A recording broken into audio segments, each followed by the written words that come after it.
Determination of equilibrium price and quantity. तो आज की इस क्लास में हम लेसन नंबर 5 को स्टार्ट करने वाले हैं, जिसमें हम पढ़ने वाले हैं इक्विलिब्रियम प्राइस एंड क्वांटिटी के बारे में। और साथ ही आपको स्क्रीन पे कुछ लर्निंग ऑब्जेक्टिव्स दिखाई दे रहा है, जिसके थ्रू हम ये जानेंगे कि इस क्लासेस के थ्रू आपको कौन कौन से कॉन्सेप्ट जो है मैं क्लियर करवाने वाली हूँ। मतलब कि इस लेसन के थ्रू आप कौन कौन से कॉन्सेप्ट को क्लियर करने वाले हो, ये यहाँ पर आप लर्निंग ऑब्जेक्टिव से भी देख सकते हो। तो यहाँ कुछ आपको 4 पॉइंट आपको दिखाई दे रहे हैं, जैसे कि यहाँ पे 1 to 4 करके 4 कॉन्सेप्ट दिखाया गया है। तो हम 1 by 1 इन सारे कॉन्सेप्ट को क्लियर करेंगे। तो सबसे फर्स्ट जो कॉन्सेप्ट दे रखा, सबसे first point, that is determine equilibrium price and quantity of a good. इसका मतलब ये है कि किसी भी गुड्स का जो एक मेन पॉइंट होता है, जहाँ पे जाके जो प्राइस एंड जो क्वांटिटी है बिल्कुल एक पॉइंट पे आके बिल्कुल इक्वल हो जाते हैं। मतलब कि वहाँ पर जो प्राइस है वो क्वांटिटी के बराबर हो जाता है। बराबर का मतलब ये है कि वहाँ पर ये देखा जाता है कि कौन सा ऐसा पॉइंट है जहाँ पर जो कस्टमर है वो बिल्कुल सेटिस्फाई हो जाता है प्राइजेस के लिए भी, और उसके अकॉर्डिंग, प्राइजेस के अकॉर्डिंग जो उसको क्वांटिटी मिलती है गुड्स का, उसके लिए वो सेटिस्फाई हो जाती है कि वो एक टाइम होता है जहाँ पर बिल्कुल दोनों चीज़ एक दूसरे के इक्वल हो जाता है। तो इसको हम किस तरीके से डिटरमाइन करते हैं, इसको इसलिए हम इक्विलिब्रियम प्राइस एंड क्वांटिटी बोलते हैं कि यहाँ पे आपको दोनों चीज़ जो बिल्कुल इक्वल दिखाई देगा। तो इस कॉन्सेप्ट को सबसे पहले हम क्लियर करेंगे। वैसे इसमें 4 कॉन्सेप्ट दे रखे हैं, तो 1 by 1 इन सभी को हम क्लियर करेंगे। तो सबसे पहले जो हमारा फर्स्ट पॉइंट है, फर्स्ट जो कॉन्सेप्ट, इसको हम क्लियर कर लेते हैं। तो सबसे पहले पॉइंट यही दिया गया है, डिटर्मिनेशन ऑफ इक्विलिब्रियम प्राइस। तो अब जैसे कि हमें पता है कि जो कमोडिटी होते हैं, मतलब कोई भी जो प्रोडक्ट होता है, उसका जो प्राइस है मार्केट में डिटरमाइन किया जाता है डिमांड और सप्लाई के द्वारा। कहने का मतलब ये है कि किसी भी मार्केट में जो डिमांड है किसी भी प्रोडक्ट का, उसका जो डिमांड है और जो सप्लाई है, उसके बेस पे ही किसी भी कमोडिटी का जो प्राइस है वो निर्धारित किया जाता है। कि किसी भी प्रोडक्ट के लिए XYZ कुछ भी प्रोडक्ट हो सकता है, उसकी कितनी ज़्यादा डिमांड है, कितनी ज़्यादा सप्लाई की जाती है सप्लायर के द्वारा, इसके बेस पे ही, इसके आधार पे ही ये निर्धारित किया जाता है कि उस प्रोडक्ट का कितना प्राइस रखा जाए। तो यही इसी को हम डिस्कस करेंगे कि एक मेन पॉइंट कहाँ पे आ जाता है जहाँ पे जाके दोनों एक दूसरे के इक्वल हो जाता है। तो यहाँ पे आपको कुछ यहाँ पे टेबल दिखाई दे रहा है, और नीचे यहाँ पे जस्ट आपको दिखाई दे रहा है एक डायग्राम दिखाया गया, और डायग्राम के नीचे काफ़ी सारे इस तरीके से लाइन गिवन किया गया है। तो ये जो लाइन है, अगर आप इसको देखोगे तो आपको कुछ भी समझ नहीं आएगा। सो डोंट वरी, मैं आपको इस तरीके से समझाऊंगी कि आपको ये डायग्राम बिल्कुल सही तरीके से क्लियर हो जाएगा, और आप अपने एग्जाम में इसको अटेम्प्ट करके ही आओगे। अगर आप इस वीडियो को लास्ट तक देख लोगे, और मतलब ये जो डायग्राम मैं आपको समझाऊंगी, अगर आप उसको सही तरीके से समझ लेते हो, तो आप देखना 100% श्योरिटी के साथ मैं बता रही हूँ कि आप इसको एग्जाम में करके ही आओगे, क्योंकि मैं काफ़ी आसान तरीके से आपको समझाऊंगी। जैसे कि स्कूल और कॉलेजेस में देखोगे आप, टीचर जो है हमें हर चीज़ बोर्ड पे करके बताती है कि किस तरीके से एक एक पॉइंट को वो डिफाइन करती है। सेम उसी तरीके से मैं आपको करके बताऊंगी, मतलब कि प्रैक्टिकल करके हम इस चीज़ को समझने वाले हैं। तो जो वीडियो है आपके लिए काफ़ी ज़्यादा हेल्पफुल होने वाला है। So please watch this video till the end for better understanding. बीच में किसी भी चीज़ को स्किप मत करना। तो स्टार्ट कर लेते हैं और समझ लेते हैं इसके जो कॉन्सेप्ट को, इसको क्लियर कर लेते हैं।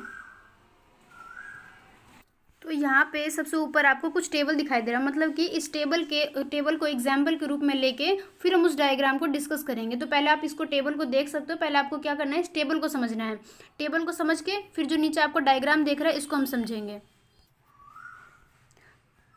तो सबसे पहले यहाँ पे आपको दिखाई दे सकता है स्क्रीन पे कि यहाँ पे प्राइजेस को गिवन किया गया है, यहाँ पे डिमांड को गिवन किया गया है, और यहाँ पे सप्लाई को। और इन दोनों के बेस पे ये बताया गया है कि जो हमारा सप्लाई कर्व और जो डिमांड कर्व देखा, वो दिखाई कैसा देगा। मतलब कि यहाँ पे आपको अपवर्ड दिखाई देगा, यहाँ पे बिल्कुल उसके बिल्कुल बीच पॉइंट में आपको इक्विलिब्रियम दिखाई देगा, और नीचे जाके आपको डाउनवर्ड दिखाई देगा। तो सबसे पहले यहाँ पे प्राइजेस को गिवन किया गया है कि 1 रुपीज़ पे हम डिमांड को 38 रखते हैं, और उसके अकॉर्डिंग हम सप्लाई को 8 रखते हैं। 1.50 पे डिमांड जो 31 है और जो सप्लाई है वो 13 है। 2 रुपीज़ पे जो डिमांड है वो 25 है, सप्लाई 17 है। 2.50 पे ये 20 है, ये भी 20 है, मतलब यहाँ पे आके दोनों इक्वल हो जाएंगे। और यहाँ पे प्राइजेस 3 रुपीज़ है, तो डिमांड 16 है, और जो सप्लाई है ये 22 है। उसके बाद 3.50 पे जो ये 13 है, और ये जो सप्लाई है आपका 23 है। तो ये तो हो गया हमारा टेबल। अब इसके बेस पे हम क्या करेंगे, जो डायग्राम है उसको हम बनाएंगे और समझेंगे कि किस तरीके से जो मेन पॉइंट आ जाता है जहाँ पे जाकर दोनों एक दूसरे के इक्वल हो जाता है। तो अब चलते हैं अपने डायग्राम की तरफ और इसको डिस्कस कर लेते हैं बिल्कुल प्रैक्टिकल करके, क्योंकि यहाँ से भी मैं आपको समझा सकती हूँ हूँ, बट क्या हो जाता है कि अगर मैं आपको प्रैक्टिकल करके बताऊंगी तो आपको सारे पॉइंट ज़्यादा सही तरीके से क्लियर हो जाएगा, क्योंकि समझाने के लिए यहाँ से भी मैं समझा सकती हूँ, आपको समझ आ जाएगा, लेकिन हो सकता है कि आपको एक दो कोई कन्फ्यूज़न हो जाए, लेकिन जब मैं आपको प्रैक्टिकल करके बताऊँगी तो वहाँ से आपको सारी चीज़ें सही तरीके से क्लियर हो जाएगा, कहीं पर भी कोई डाउट नहीं रहेगा। अगर फिर भी कहीं पर भी कोई डाउट होता है तो आप मुझसे कॉमेंट के थ्रू पूछ सकते हो और अपने डाउट को क्लियर कर सकते हो।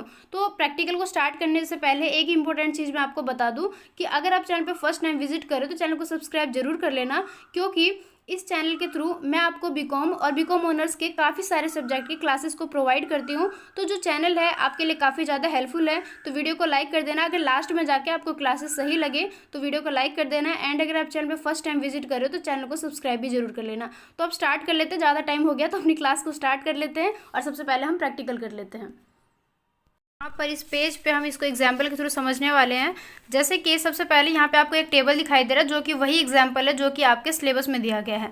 यहाँ पे मैंने उन्हीं चीज़ को दिखाया गया है, जैसे कि यहाँ पे आपको प्राइजेस दिख रहा है, उसके अकॉर्डिंग डिमांड, उसके अकॉर्डिंग सप्लाई, और यहाँ पे दिखाई देगा कि प्राइस का जो प्रेशर है वो किस तरीके से होगा, अपवर्ड कब होगा, इक्विलिब्रियम कब होगा और डाउनवर्ड कब होगा।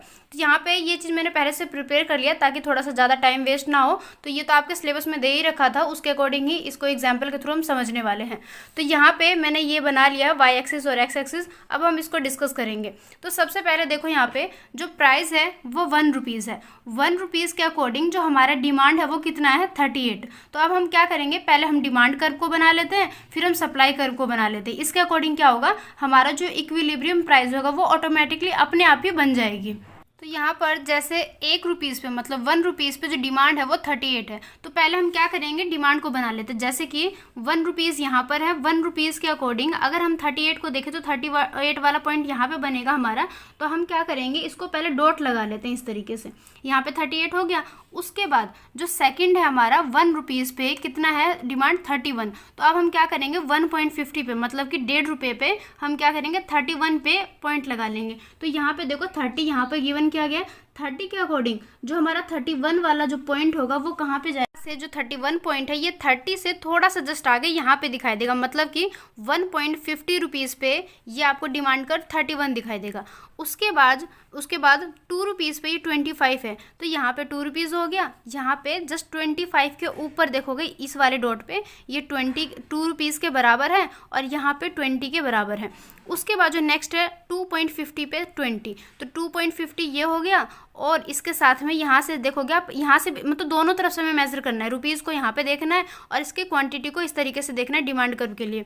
तो यहाँ से आपको दिखाई देगा कि यहाँ पे ₹2 पे 25 है, तो ₹2 तो ये हो गया। इसके अकॉर्डिंग 25 हमारा कहाँ है, यहाँ पर है, तो इसके अकॉर्डिंग यहाँ पे आ जाएगा पॉइंट जो कि 2 के बराबर भी है और यहाँ से 25 के बराबर भी है।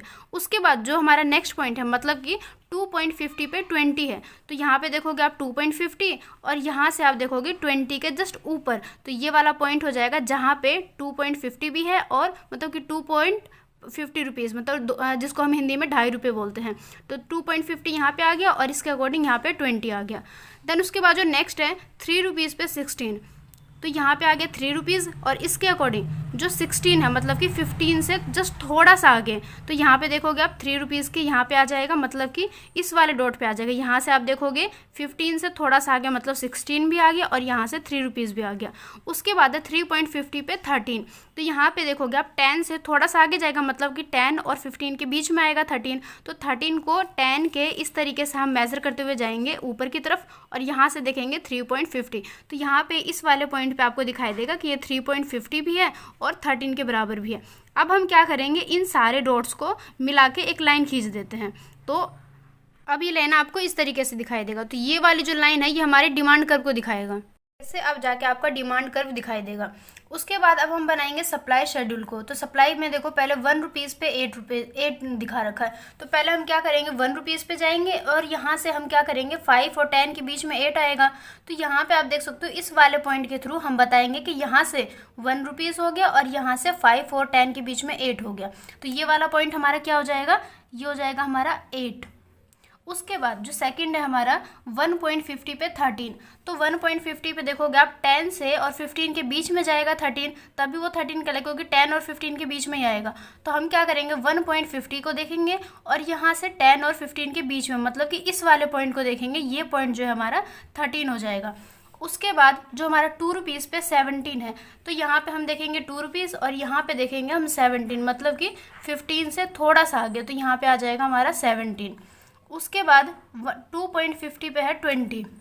तो इस वाले 17 को दिखाने के लिए हम क्या करेंगे, पहले हम 2 रुपीज़ पे जाएंगे और 17 कहाँ जाएगा, 15 और 20 के बीच में, मतलब कि इनके बीच में ही कहीं आएगा यहाँ पे। तो यहाँ से आप स्ट्रेट पेंसिल को लेके जाओगे और यहाँ से आप 2 रुपीज़ को देखेंगे। तो यहाँ से हम देखेंगे ये वाला जो पॉइंट है ये 17 को दिखा रहा है, क्योंकि ये 2 के बराबर भी है यहाँ से और यहाँ से ये 17 के बराबर भी है। उसके बाद हम देखेंगे कि 2.50 पे ये 20 है, तो 2.50 यहाँ पर हो गया और 20 कहाँ पे हो गया, यहाँ पे। तो इससे हम बिल्कुल स्ट्रेटली इस तरीके से जाएंगे और आपको दिखाई देगा कि 20 पॉइंट यहाँ पे आएगा, जहाँ से 2.50 इस साइड दिखाई दे रहा है और 20 यहाँ पे नीचे दिखाई दे रहा है। तो मतलब कि ये वाला पॉइंट हो जाएगा हमारा 20। देन उसके बाद देखोगे नेक्स्ट जो है 3 रुपीज़ दिखा रहा है और 3 रुपीज़ के अकॉर्डिंग यहाँ पे सप्लाई जो है 22 है। तो हम क्या करेंगे, पहले यहाँ से 3 रुपीज़ देख लेंगे, फिर यहाँ से हम देखेंगे 22 को। तो 22 जो है 20 और 25 के बीच में आएगा। तो यहाँ से देखोगे आप 20 और 25 के बीच में, यहाँ पे जाके आपका 22 होगा। तो यहाँ से हम बिल्कुल स्ट्रेटली लाइन जाएंगे और 3 के बराबर तक आ जाएंगे। तो यहाँ से देखोगे आप 3 रुपीज़ भी हो गया और यहाँ से 22 हो गया, मतलब कि ये वाला जो पॉइंट है ये 22 को डिनोट करेगा। उसके बाद जो नेक्स्ट है 3.50 और 23। तो पहले हम क्या करेंगे, 3.50 ये हो गया, इसके अकॉर्डिंग हम देखेंगे नीचे वाले जो हम एक्स एक्सिस पे दिखा रहे हैं इसके अकॉर्डिंग हमारा 23 कहाँ आएगा। तो 23 जो है वो 20 और 25 के बीच में आएगा। तो यहाँ से हम मान सकते हैं कि अगर हम इसको बिल्कुल स्ट्रेटली जाएंगे और 3.50 तक अगर हम ऊपर जाते रहेंगे तो इसका मतलब ये वाला जो पॉइंट है ये 3.50 और 23 के बराबर है। तो ये वाला पॉइंट किसको डिनोट करेगा, 23 को। अब हम क्या करेंगे, इन सारे लाइन को मिला देते हैं। तो अब मैंने इस लाइन को मिला दी, तो अब आपको दिखाई दे रहा है जो सप्लाई कर्व है इस तरीके से और जो डिमांड कर्व है इस तरीके से। अब हम इसको बिल्कुल प्रॉपर मैनर में दिखा देते हैं कि किस तरीके से ये जो हमारा पूरा बनाएगा इसको हम कंप्लीट फॉर्म में अब किस तरीके से दिखाएंगे। तो अब ये डायग्राम बिल्कुल कंप्लीट फॉर्म में, यहाँ पे आप देख सकते हो जो इसका मेन पॉइंट है, बीच वाला पॉइंट है ए पॉइंट, इक्विलिब्रियम पॉइंट। यहाँ पे देखोगे जो डिमांड कर्व है ये और जो सप्लाई कर्व है ये आपस में क्रॉस करते हुए जा रहे हैं, जहाँ पे जो मेन पॉइंट है जहाँ पे प्राइस और क्वांटिटी एक दूसरे के बिल्कुल बराबर है। और ये ऊपर आपको टेबल दिखाई दे रहा है, इसको लेके मतलब इसके बेस पे हमने ये डायग्राम को बनाया। तो आई थिंक अब जाके आपको ये डायग्राम के थ्रू क्लियर हो गया होगा कि किस तरीके से इसको दिखाया गया है, जहाँ से सप्लाई कर्व और डिमांड कर्व को हम इजीली देख सकते हैं। साथ ही एक इम्पोर्टेंट पॉइंट ये भी है कि यहाँ पे आपको दिखाई दे रहा है एक्सेस सप्लाई और यहाँ पे आपको दिखाई दे रहा है एक्सेस डिमांड। एक्सेस सप्लाई का मतलब है कि यहाँ पे आपको डी पॉइंट है और यहाँ पे एस पॉइंट है, मतलब कि जो डिमांड है उससे सप्लाई जितना ज़्यादा है उसको हम कहेंगे एक्सेस सप्लाई, और यहाँ पे जो एस पॉइंट है पीछे की तरफ है मतलब लेफ्ट साइड है, और जो डिमांड कर्व है ये आपको राइट साइड दिखाई दे रहा है। इट मीन्स यहाँ पर आपको एक्सेस डिमांड दिखाई दे रहा है, क्योंकि डिमांड कर्व जो है वो आगे की तरफ है राइट साइड है और जो सप्लाई कर्व है वो पीछे की तरफ लेफ्ट साइड दिखाई दे रहा है। और इस टेबल के बेस पे हमने इसको बनाया था। तो आई थिंक अब जाके आपको ये क्लियर हो गया होगा। तो जैसे कि इस चीज़ को हमने क्लियर कर लिया है, लेकिन थोड़ा सा आपको दिखा होगा कि बैकग्राउंड थोड़ा सा नॉइज़ आ रहा था, उस वजह से आपको थोड़ा सा प्रॉब्लम हुआ होगा इसको समझने में। तो प्लीज़ उसको इग्नोर कर देना, जस्ट आप बस इतना फोकस करना, आपको समझने से मतलब है। क्योंकि जैसे कि आपको पता है कि मैं स्क्रीन रिकॉर्डिंग के थ्रू आपको क्लासेस प्रोवाइड करती हूँ, तो इतना ज़्यादा मतलब मैंने कोई सेटअप नहीं कर रखा है कि किस तरीके से मैं आपको स्क्रीन में मतलब दिखा के सारी चीज़ को बता सकूँ। इस वजह से थोड़ा सा बैकग्राउंड प्रॉब्लम को लेके थोड़ा सा अगर आपको प्रॉब्लम हुआ होगा तो प्लीज़ उसे इग्नोर कर देना। साथ ही इसको सही तरीके से समझ लेना, कहीं पे भी कोई भी पॉइंट में कोई भी कन्फ्यूज़न हो तो आप मुझसे कमेंट के थ्रू पूछ सकते हो। और अगर आपको ये डायग्राम समझ आ गया होगा तो प्लीज़ वीडियो को लाइक कर देना, क्योंकि काफ़ी सारी मेरे को इसमें प्रॉब्लम आ रही थी। जैसे कि आपको वीडियो में ही दिखाई दिया होगा कि बार बार आपको दिखाई देगा कि बैकग्राउंड चेंज हो रहा था, क्योंकि एक जगह पे बिल्कुल सही तरीके से क्रिएट ही नहीं हो रहा था। मतलब बार बार कुछ ना कुछ प्रॉब्लम आ रही थी, कभी बैकग्राउंड कभी कुछ, तो थोड़ा सा दिक्कत हुआ। बट आई होप आपको समझ आ गया होगा, क्योंकि मेरा जो मेन मोटिव था वो आपको समझाने का था, क्योंकि आपके सिलेबस में भी दे रखा था, वहाँ से भी समझा सकती थी। लेकिन अगर मैंने इस तरीके से बना के दिखाया तो आई थिंक आपको अब जाके काफ़ी बेटर तरीके से समझ आ गया होगा। तो एक बार आप इस पूरे को देख लो, ये यहाँ से एंड था और ये हमारा टेबल था, इसके बेस पे ये बनाया था। तो आई थिंक आपको समझ आ गया होगा। थोड़ा सा जो इशू आया बीच में प्रॉब्लम आया, प्लीज़ उसको इग्नोर कर देना। और जैसे ही थोड़ा सा हमारा मेंबर जो बढ़ जाएगा तो थोड़ा सा मैं सेटअप को क्रिएट करके देन मैं आपको सारे पॉइंट को इसी तरीके से समझाया करूँगी। तो अभी इतना ज़्यादा अवेलेबल नहीं है, क्योंकि मैंने कोई भी ऐसा सेटअप क्रिएट नहीं कर रखा, इस वजह से ये जो समझाने में थोड़ा सा बैकग्राउंड को लेके थोड़ा सा प्रॉब्लम हो रहा था। सो प्लीज़ इग्नोर कर देना। और आई थिंक आपको समझ आ गया होगा। अगर समझ आ गया होगा तो वीडियो को लाइक जरूर ज़रूर कर देना। अब हम डिस्कस कर लेते हैं इसके आगे के टॉपिक को। तो एक बार आप इसको देख लो जस्ट कि किस तरीके से यहाँ पर हमने चीज़ों को डिस्कस किया है। तो ये पूरा डायग्राम है और ऊपर टेबल है, जिसके थ्रू हमने टेबल के बेस पे इस डायग्राम को बनाया, जहाँ से आप सारे चीज़ को देख सकते हो। एक्स एक्सिस पे क्वांटिटी है, वाई एक्सिस पे इसका प्राइस है, और बीच में इक्विलिब्रियम पॉइंट है, जहाँ पे जाके दोनों पॉइंट एक दूसरे के बराबर हैं। प्राइस और क्वांटिटी एक दूसरे के बराबर है। ये बिल्कुल मध्य बिंदु है, जहाँ पर सप्लाई और प्राइस दोनों एक दूसरे के बराबर हो जाती है। मतलब कि जो क्वांटिटी जो सप्लायर के द्वारा प्रोवाइड किया जा रहा है वो, और जो प्राइस है वो दोनों बिल्कुल एक दूसरे के बराबर हो जाते हैं। तो अब डिस्कस कर लेते हैं इसके आगे के पॉइंट को, मतलब कि आगे के जो कॉन्सेप्ट है अब उसको डिस्कस कर लेते हैं। तो आई थिंक अब जाके आपको ये सारी चीज़ें क्लियर हो गया होगा कि टेबल में किस तरीके से नंबर्स को दिखाया गया कि कहाँ पे डिमांड कितना है, उसके अकॉर्डिंग सप्लाई कितना है। यहाँ पे हमारा प्रेशर ऑन प्राइस किस तरीके से दिखाई दे रहा है, कि मतलब प्राइस किस तरीके से दिखाई दे रहा है, अपवर्ड दिखाई दे रहा है, डाउनवर्ड दिखाई दे रहा है, ये बिल्कुल इक्विलिब्रियम दिखाई दे रहा है। तो आई थिंक आपको ये क्लियर हो गया होगा, डायग्राम भी समझ आ गया होगा। और डायग्राम के नीचे कुछ आपको लाइन दिखाई दे रहा है, ये वही लाइन है जो कि मैंने आपको वीडियो के थ्रू समझाया। तो अगर आप चाहो इसको रीड भी कर सकते हो और रीड कर भी लेना, क्योंकि अगर बाई चांस एग्जाम में मान लो यही क्वेश्चन आता है, और बाई चांस क्या आना ही है, क्योंकि जो लेसन नंबर 5 है, जैसे कि आपको स्क्रीन पे दिखाई दे रहा है, लेसन नंबर 5 इसी के बेस पे है, जहां पर हम डिटरमाइन कर रहे हैं कि किस तरीके से हमारा जो इक्विलिब्रियम प्राइस है और क्वांटिटी है। तो लेसन बिल्कुल इसी से रिलेटेड है, तो ये क्वेश्चन तो आना ही आना है, अदरवाइज इस लेसन का फिर कोई जो इंपॉर्टेंस वो रह ही नहीं जाएगा। तो इस वजह से आपके एग्जाम में आने के ज़्यादा से ज़्यादा चांसेस है। तो आपको सही तरीके से क्लियर कर लेना। कोई भी डाउट है तो आप मुझसे कॉमेंट के थ्रू पूछ के और अपने डाउट को क्लियर कर सकते हो। तो उसके बाद अपने अब आगे के कॉन्सेप्ट को क्लियर कर लेते हैं। उसके बाद जो हमारा नेक्स्ट स्टेप है, मतलब नेक्स्ट जो हमारा कॉन्सेप्ट है, effect of shift in demand and supply curve on equilibrium price, कि जो इक्विलिब्रियम प्राइस होता है, जहाँ पे जो हमारा सप्लाई है और हमारा जो डिमांड है वो बिल्कुल बराबर होता है एक दूसरे के, वहाँ पे अगर हमारा डिमांड या हमारा जो सप्लाई है उसका जो कर्व है, मतलब उसकी जो दिखावट है वो अगर शिफ्ट हो जाती है, मतलब कि या तो वो बढ़ जाती है सप्लाई, या तो डिमांड जो है वो घट जाती है, मतलब कि उनमें पॉजिटिव और नेगेटिव दोनों तरह के जो इफेक्ट होते हैं, उसके अकॉर्डिंग हमारा कर्व किस तरीके से दिखाई देता है। तो इसी को हम डिस्कस करेंगे इस वाले कॉन्सेप्ट के अंदर। तो पहले आपको फर्स्ट पॉइंट दिखाई दे रहा है यहाँ पे, shift of the demand curve and equilibrium, कि यहाँ पे दिखाई देगा कि जो आपका डिमांड कर्व है वो किस तरीके से शिफ्ट हो रहा है। तो इसके अंदर सबसे फर्स्ट पॉइंट दिया गया है leftward shift of the demand curve, increase in demand, की सबसे पहले हम डिस्कस करेंगे जब डिमांड में डिक्रीज हो जाता है, मतलब कि डिक्रीज का मतलब होता है घटना। तो डिमांड में अगर कमी आ जाती है तो उसके अकॉर्डिंग जो हमारा डिमांड कर्व है वो लेफ्ट के साइड में शिफ्ट कर जाती है। तो वो किस तरीके से करती है उसी को हम डिस्कस करने वाले हैं। तो यहाँ पर आपको डायग्राम पे दिखाई दे रहा है, जैसे मैं थोड़ा सा जूम करके दिखा देती हूँ आपको, कि यहाँ पर जैसे कि आपको दिखाई दे रहा है, यहाँ पे 0 लिखा हुआ है, यहाँ पे S है, S का मतलब है सप्लाई, यहाँ पे P1 है, यहाँ पे P0 है, देन उसके बाद यहाँ पे Q1 है, Q0 है।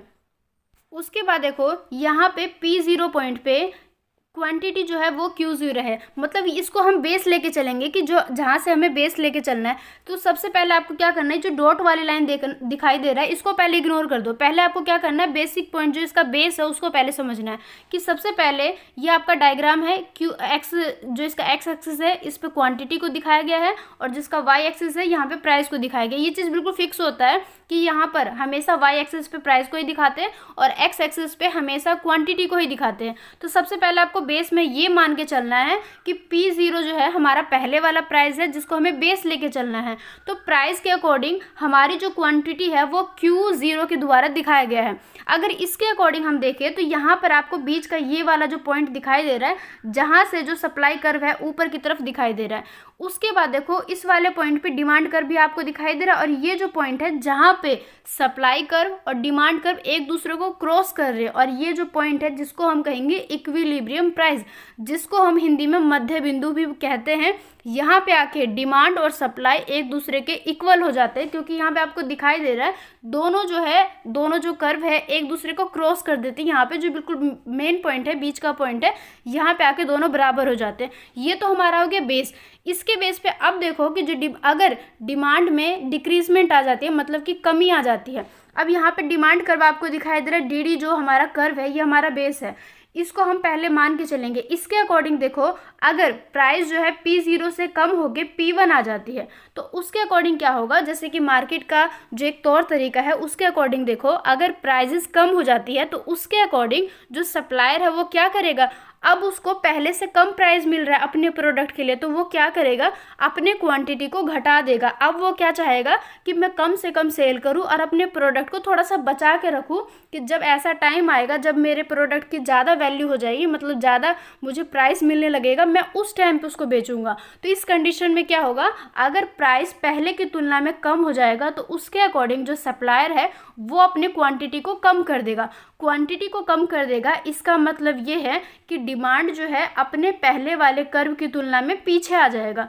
यहाँ पे दिखाई दे रहा है, अब आपको डॉट डॉट करके दिखाई दे रहा है। इससे क्या हुआ, जो हमारा डिमांड कर्व है वो पीछे की तरफ आ गया। तो अब आपको क्लियर हो गया होगा कि इस डायग्राम के थ्रू क्या बताया गया है कि जो जो डिमांड कर्व है वो अगर पीछे की तरफ चली जाती है, मतलब कि कम हो जाती है, मतलब डिमांड में डिक्रीज आ जाता है, तो उसके अकॉर्डिंग क्या होगा, हमारा जो डिमांड कर्व है वो लेफ्टवर्ड शिफ्ट हो जाएगा। लेफ्ट की तरफ आपको दिखाई दे रहा है कि पहले ही हमारा डी था, अब उसके बाद डी वन हो गया, इसका मतलब ये पीछे की तरफ चला गया। तो आई थिंक आपको ये समझ आ गया होगा। यहाँ पे लाइन के थ्रू भी वही चीज़ दिखाया जाता है जो कि मैं आपको बोल के बताती हूँ, क्योंकि अब जो राइटर है वो भी तो आपको समझाएगा। तो यहाँ पे भी इस लाइन के थ्रू यही चीज़ बताया गया, अगर आप चाहो तो इसको रीड भी कर लेना।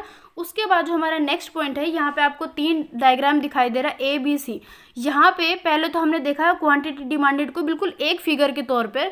अगर हम इसको बात करें बिल्कुल मार्केट के तौर पर, जहाँ पर आपको अलग अलग 3 कंडीशन दिखाई देंगे। 3 कंडीशन का मतलब ये है कि हमने लेसन नंबर 4 में देखा था परफेक्टली इलास्टिक कब रहता है, इन इलास्टिक कब रहता है, यूनिट इलास्टिक कब रहता है हमारा सप्लाई कर्व। तो उसके अकॉर्डिंग यहाँ पे हम 3 सिचुएशन को डिस्कस करेंगे। तो सबसे पहले जो फर्स्ट पॉइंट दिया गया है, इसमें बताया गया है कि ये इन इलास्टिक सप्लाई कर्व है, क्योंकि यहाँ पे आपको दिखाई दे रहा है जो हमारा सप्लाई है वो बिल्कुल फिक्स है, मतलब कि जो क्वांटिटी है वो ना तो बढ़ रही है ना तो वो घट रही है, लेकिन प्राइसेस में यहाँ पे बढ़ती और घटती दोनों केस आपको दिखाई देंगे।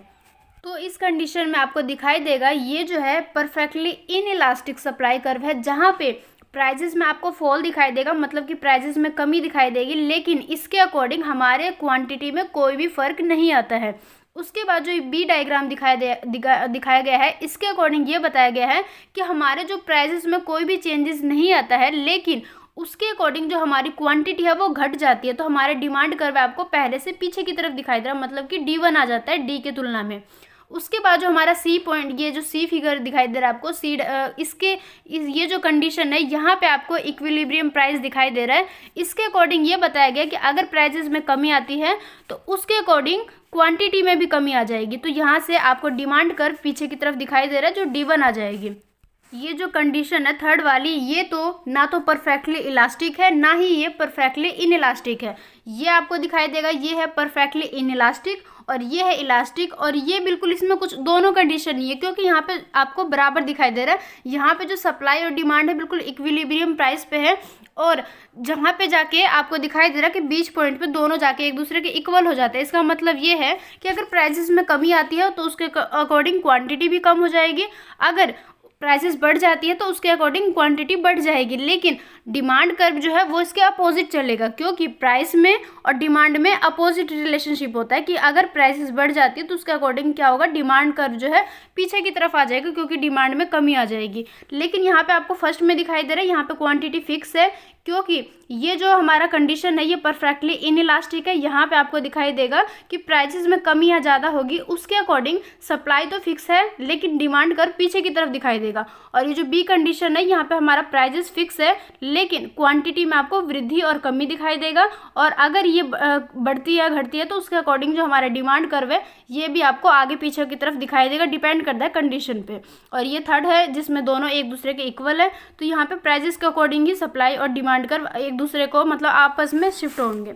उसके बाद जो हमारा सेकंड पॉइंट है rightward shift of the demand curve. अब हम पढ़ने वाले हैं कि अगर डिमांड में इंक्रीजमेंट हो जाती है, कि मतलब अगर हमारी डिमांड बढ़ जाती है तो उसके अकॉर्डिंग हमारा जो डिमांड कर्व है वो राइट की तरफ शिफ्ट हो जाती है। तो इसको इस वाले डायग्राम के थ्रू हम समझने वाले हैं रहा है कि जो हमारा रिजल्ट के थ्रू यहाँ पे दिखाया गया है कि जो हमारा डिमांड कर्व है वो राइटवर्ड की तरफ शिफ्ट हो गया, मतलब कि डी पॉइंट से D1 हो गया। मतलब कि पहले यहाँ पे देखो बीच वाला पॉइंट है जहाँ पे सप्लाई और डिमांड एक दूसरे के बराबर है, उसके बाद जो डिमांड कर्व है वो आगे की तरफ चला गया, इट मीन्स जो डिमांड है वो बढ़ चुकी है। तो इसके अकॉर्डिंग जो डिमांड कर्व है वो नया डिमांड कर्व कौन सा हो गया D1 हो गया। तो इसके अकॉर्डिंग क्या चेंज आया कि इसके अकॉर्डिंग ये चेंज आया कि जैसे ही हमारी डिमांड में वृद्धि होगी, हमारा जो प्राइजेस बढ़ गया, उसके अकॉर्डिंग हमारा जो क्वांटिटी है वो Q0 से Q1 हो गया। तो यहाँ पे आपको ये लाइन भी दिखाया गया है, increase from P1 to P1, जैसे कि मतलब कि हमारा प्राइजेस में P0 से P1 हो गया, तो उसके अकॉर्डिंग क्या हुआ, जो हमारी क्वांटिटी है वो भी इंक्रीज हो गई, Q0 से Q1 हो गया। तो यहाँ पे आपको अब डायग्राम क्लियर हो गया होगा। मैं दोबारा रिपीट कर देती हूँ अगर कोई भी कन्फ्यूजन होगा तो।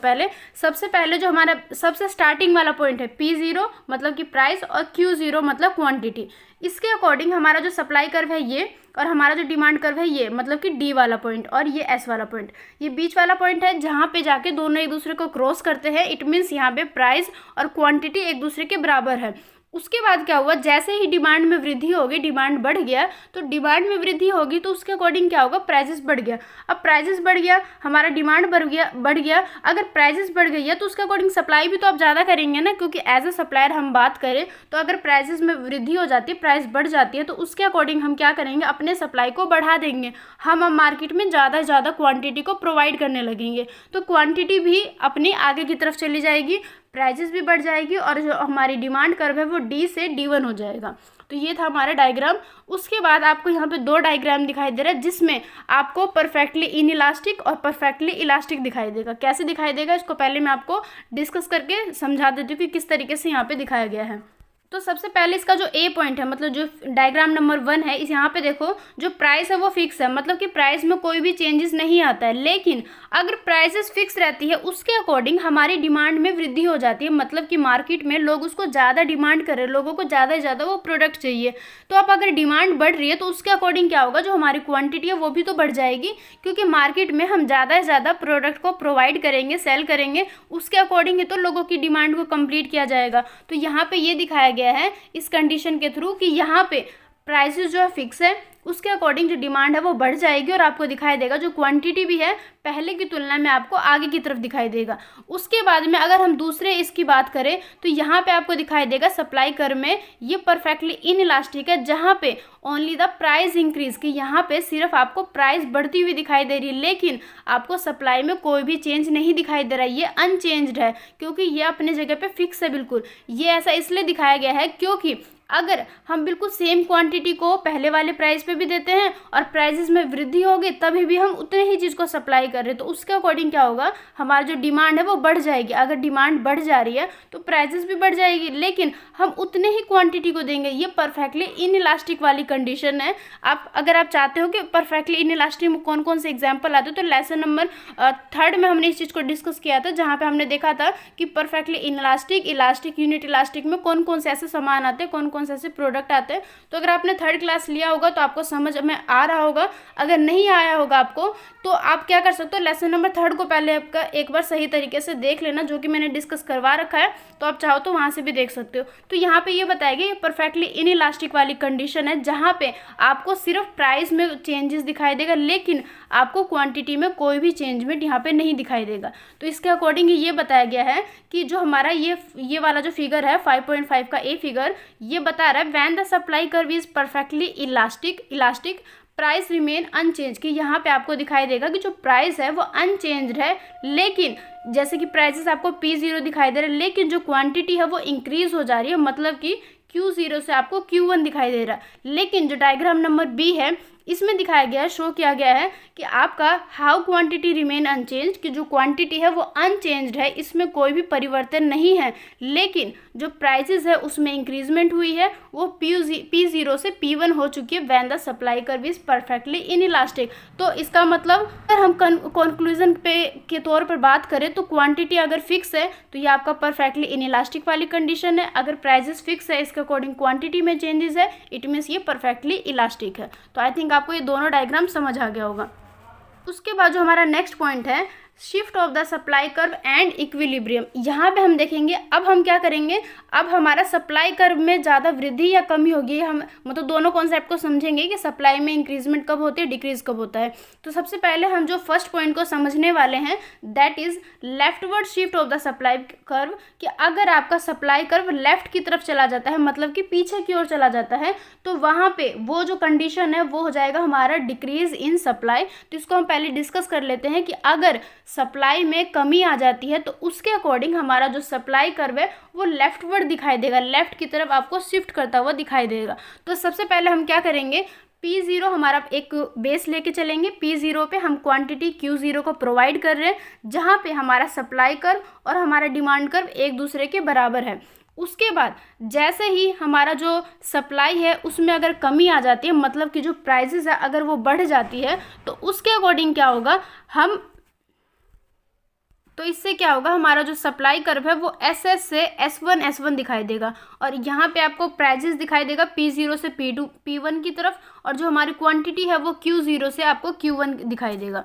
तो ये हो गया हमारे डायग्राम की बात। उसके बाद यहाँ पे आपको परफेक्टली इलास्टिक और इन इलास्टिक दिखाई देगा। सबसे पहले डायग्राम नंबर 1 है, इसमें सेम वही वाली कंडीशन है कि आपका प्राइस फिक्स है, इसके अकॉर्डिंग अगर हमारी क्वांटिटी में कमी आ जाती है तो ये बताएगा कि किस तरीके से सप्लाई में कमी आ गई है, इस वजह से हम क्या करें, कम क्वांटिटी को प्रोवाइड कर रहे हैं। और परफेक्टली इन इलास्टिक है, जहाँ पे क्वांटिटी फिक्स हो जा रही है, प्राइजेस में बढ़ेगी भी घटेगी भी, तो दोनों कंडीशन आ जाते हैं। यहाँ पे हम ये देख रहे हैं कि प्राइजेस में अगर वृद्धि हो जाती है तो उसके अकॉर्डिंग हमारा जो सप्लाई कर्व है वो पीछे की तरफ चला जाएगा। हम इस कंडीशन में कम से कम, मतलब कि क्वांटिटी हमारी फिक्स है, प्राइस बढ़ जाए ना बढ़ जाए उसके अकॉर्डिंग हमारा सप्लाई में तो फर्क आएगा, लेकिन हमारी क्वांटिटी में कोई भी चेंजेस नहीं आएगा, जो क्वांटिटी है वो अनचेंज रहेगी यहाँ पे। तो यहाँ पे आप देख सकते हो जो प्राइसेस है वो बढ़ चुकी है, सप्लाई कम हो चुकी है, लेकिन हमारी क्वांटिटी फिक्स है। हम उतने ही क्वांटिटी को पहले वाले प्राइस पे भी बेच रहे थे, और जैसे ही प्राइसेस में वृद्धि होगी लेकिन हम क्वांटिटी उतना ही प्रोवाइड कर रहे हैं।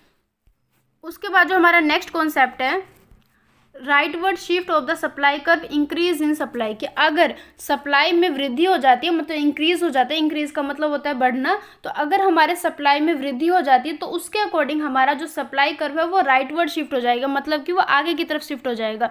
तो सबसे पहले यहाँ पे डायग्राम नंबर 1 दिखाई दे रहा है आपको।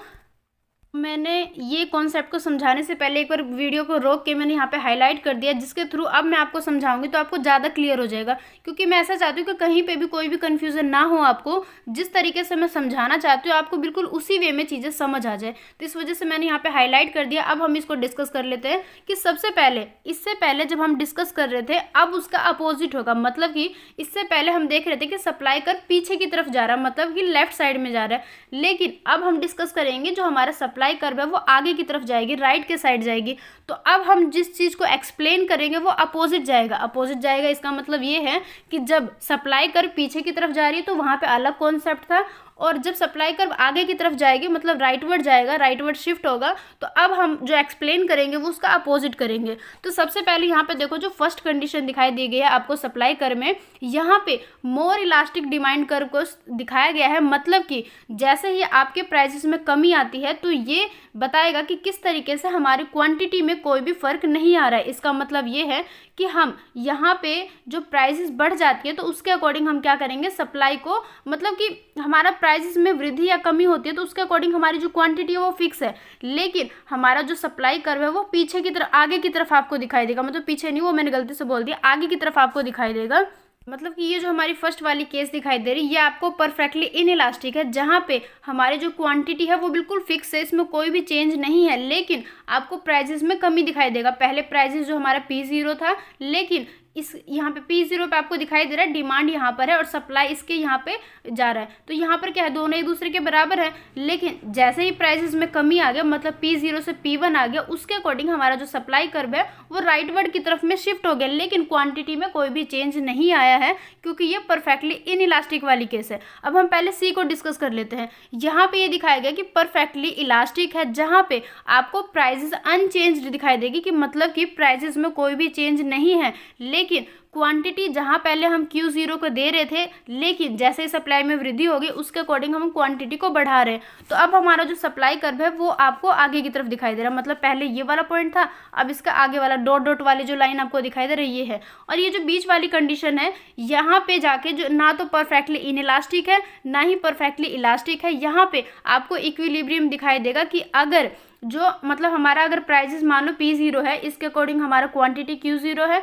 जैसे ही प्राइजेस में कमी होगी P1 हो गया, वैसे ही हमारी क्वांटिटी बढ़ के Q1 हो गया, क्योंकि यहाँ पे हम डिमांड को फिक्स रख रहे हैं। हम क्या कर रहे हैं, सिर्फ सप्लाई में चेंजेस को दिखाई दे रहे हैं। ये मत सोचना है, इससे पहले जो चीज़ मैंने आपको समझाया है, मतलब कि इस वाले कॉन्सेप्ट से पहले आप ये मत सोचना कि वहाँ पे मैंने कुछ और बताया था, अब मैं आपको कुछ और बता रही हूँ। इसका मतलब ये है कि यहाँ पे हमारे कॉन्सेप्ट जो है अपोजिट हो जाते हैं, क्योंकि हमारा सप्लाई कर्व अब पीछे की तरफ नहीं जा रहा, अब वो आगे की तरफ जा रहा है, राइट वर्ड जा रहा है। इस वजह से यहाँ पे कॉन्सेप्ट जो है वो अपोजिट हो जाएंगे। तो ऐसा मत सोचना कि जस्ट अभी मैंने आपको कुछ और बताया, अब मैं कुछ और बता रही हूँ। यहाँ पे दोनों कॉन्सेप्ट अलग अलग है, यहाँ पे थोड़ा सा डिफरेंस हो जाता है, तो उसको ध्यान में रखना होता है। तो यहाँ पे यही दिखाएगा कि आपका डिमांड फिक्स है, सप्लाई यहाँ पे पहले वाला है, इसके अकॉर्डिंग हमारा S1 आ गया, मतलब कि ये आगे की तरफ में आपको वृद्धि दिखाई दे रहा है। यहाँ से हम क्या कंक्लूजन निकाल सकते हैं कि डायग्राम नंबर 1 में ये शो कर रहा है आपका डिमांड कर्व जो है इनइलास्टिक है, क्योंकि यहाँ पे सिर्फ ओनली द प्राइस फॉल्स, कि यहाँ पे सिर्फ आपको प्राइजेस में कमी दिखाई देगा। इसके रिजल्ट के बेस पे आपको दिखाई देगा कि आपका जो सप्लाई कर्व है वो राइटवर्ड शिफ्ट हो गया, मतलब कि यहाँ पे आगे की तरफ मतलब सीधे हाथ की तरफ राइट की तरफ आपको दिखाई देगा। But the quantity remain constant, इसका मतलब ये है कांस्टेंट, रिमेन कांस्टेंट का मतलब है कि वो बिल्कुल स्थिर है, वो अपने जगह पे ही है। तो यहाँ पे आपको दिखाई भी दे रहा है कि जो क्वांटिटी है बिल्कुल फिक्स है, सिर्फ आपको प्राइजेस में कमी दिखाई दे रहा है, और इसके अकॉर्डिंग हमारा जो सप्लाई कर्व है वो आगे की तरफ दिखाई दे रहा है। ये तो हो गया हमारा केस नंबर 1, मतलब कि फर्स्ट डायग्राम। उसके बाद in the case of A perfectly elastic demand curve, अब हम इस सी वाली बात कर रहे हैं, इसको बाद में करेंगे, पहले हम इसको समझते हैं। ये है परफेक्टली इलास्टिक वाली डिमांड कर्व, जहाँ पे आपको दिखाई दे रहा है जो क्वांटिटी बोट की जा रही है, मतलब खरीदी जा रही है, और जो बेची जा रही है वो आपको Q0 से Q1 दिखाई दे रहा है। यहाँ पे आपका जो प्राइस है वो रिमेन कॉन्स्टेंट है एट P0 पे, मतलब कि P0 पॉइंट पे आपको दिखाई देगा कि प्राइसेस जो है हमारी फिक्स है, कोई चेंजमेंट नहीं है, सिर्फ हमारी क्वांटिटी में चेंज आ रहा है। उसके बाद हमारा जो बी वाला पॉइंट है, यहाँ पे आप देखोगे ये बिल्कुल इंटरमीडिएट पॉइंट है, मतलब कि ये इक्विलिब्रियम वाला केस है, जहाँ पे आपको दिखाई देगा कि कुछ डिक्लाइन भी है, कुछ वृद्धि भी है। तो यहाँ पे आपको दिखाई देगा decline in the price but there is some increase in quantity, की प्राइस और क्वांटिटी में यहाँ पे आपको चेंजेस दिखाई देगा। तो ये थे हमारे 3 कॉन्सेप्ट जिसको मैंने समझाया। तो आई थिंक आपको समझ आ गया होगा। अगर कहीं पे भी कोई भी आपको छोटा सा भी डाउट हो रहा तो प्लीज़ आप उसको कमेंट के थ्रू पूछ के अपने डाउट को क्लियर कर लेना। कहीं पे भी कोई भी कन्फ्यूज़न को नहीं रखना है, सब कुछ बिल्कुल पॉइंट टू पॉइंट क्लियर करते हुए ही आगे बढ़ना है, और सारे लेसन को 1 बाय 1 कंप्लीट करने वाले हैं। उसके बाद आपको यहाँ पे दिखाई दे सकता है कि लर्निंग आउटकम्स आ गया और यहाँ पे आपके एक्सरसाइज स्टार्ट हो गया। इट मीन्स ये जो हमारा लेसन है वो कंप्लीट हो गया। यहाँ से आपको दिखाई दे सकता है कि लेसन नंबर 6 स्टार्ट हो गया। सो लेसन नंबर 5 के सारे कॉन्सेप्ट को हमने समझ लिया, क्लियर कर लिया बिल्कुल सारी चीज़ों को सही तरीके से। तो आई होप आपको क्लासेस सही लगा होगा, आपके सारे कॉन्सेप्ट क्लियर हो गया होगा। अगर कहीं पे भी कोई भी डाउट है तो आप मुझसे कमेंट के थ्रू पूछ सकते हो, अपने डाउट को क्लियर कर सकते हो। अगर आपको क्लासेस सही लगे तो वीडियो को लाइक कर देना, और अगर आप चैनल पर फर्स्ट टाइम विजिट कर रहे हो तो चैनल को सब्सक्राइब भी जरूर कर लेना। मिलते अपने नेक्स्ट वीडियो में जिसमें हम स्टार्ट करेंगे लेसन नंबर 6। तो आज की इस क्लास में बस इतना ही। So thank you so much.